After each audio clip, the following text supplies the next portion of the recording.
Tình yêu như nắng, nắng đưa em về bên dòng suối mơ, nhẹ vương theo gió, gió mang câu thề xa rời chốn xưa. Tình như lá úa rơi buồn trong nỗi nhớ, mưa vẫn mưa rơi, mây vẫn mây trôi, hắt hiu tình tôi. Người vui bên ấy xót xa nơi này, thương hình dáng ai. Vòng tay tiếc nuối, bước chân âm thầm, nghe giọt nắng phai. Đời như sương khói mơ hồ trong bóng tối.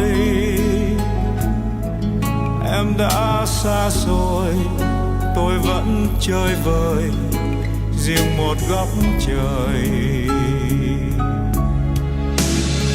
Người yêu dấu hỡi, khi mùa xuân vội qua chốn nơi đây, đã mơ say, bờ môi ướt mi cay, nay còn đâu. Tìm đâu thấy nữa, khi mùa đông về theo cánh chim bay, là chia cách đôi nơi, là hạnh phúc rã rời. Người ơi, một mai em nhé, có nghe thư về trên hàng lá khô.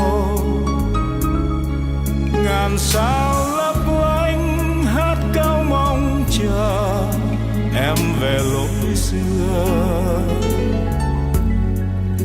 Hạ còn nắng ấm thấy lòng sao buốt giá,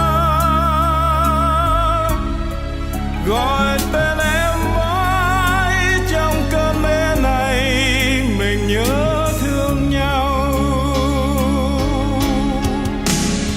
Người yêu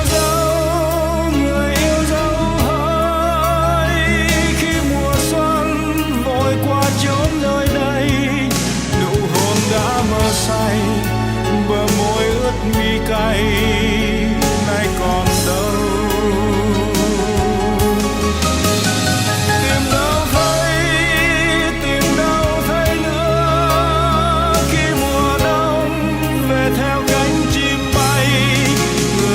Cách đôi nơi là hạnh phúc rã rời. Người ơi,